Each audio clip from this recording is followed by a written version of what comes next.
You take things very seriously and intensely, and it shows when you talk about it. I mean, it's just like passion when you are talking about this. Do you find there's a common thread in personalities in riggers that are take things very seriously because it's the safety of the show? Yes and no. Being in the rigging community, you come across various personalities.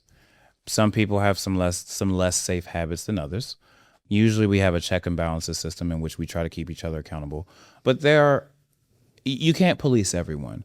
What I say about my own rigging career is that from the time that my first ever show as a stagehand, from the time that I did that show, I knew that rigging was what I wanted to do. I had no idea that this was a career. I had no idea that I would have been here 12 years later. What I knew was when I turned around and I saw those guys standing on the roof, I was like, well, that looks cool. and it just went from there.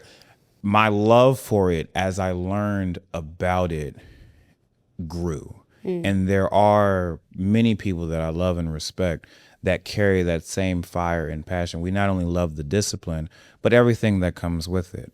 There's an old adage amongst riggers that say, there's a joke. Oh, it's actually just in the entertainment business in general. Yeah. What's the difference between God and a rigger? God doesn't think that he's a rigger. Most riggers have God complexes, myself included. I'm not gonna that's the truth. Like, we all do. But for those of us that we sleep, eat, and breathe this because we love it and we take it seriously.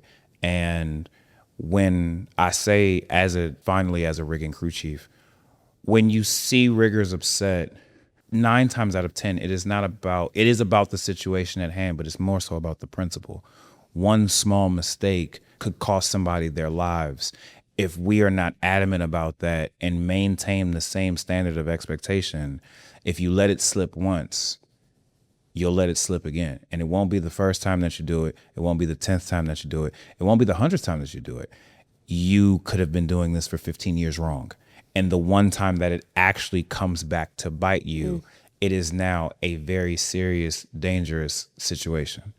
So the goal is to always maintain the standard and not to compromise on it, because at the end of the day, you are responsible for people's lives. I'm responsible for artists' lives. I'm responsible for fans' lives. I'm responsible for the lives of my other crew.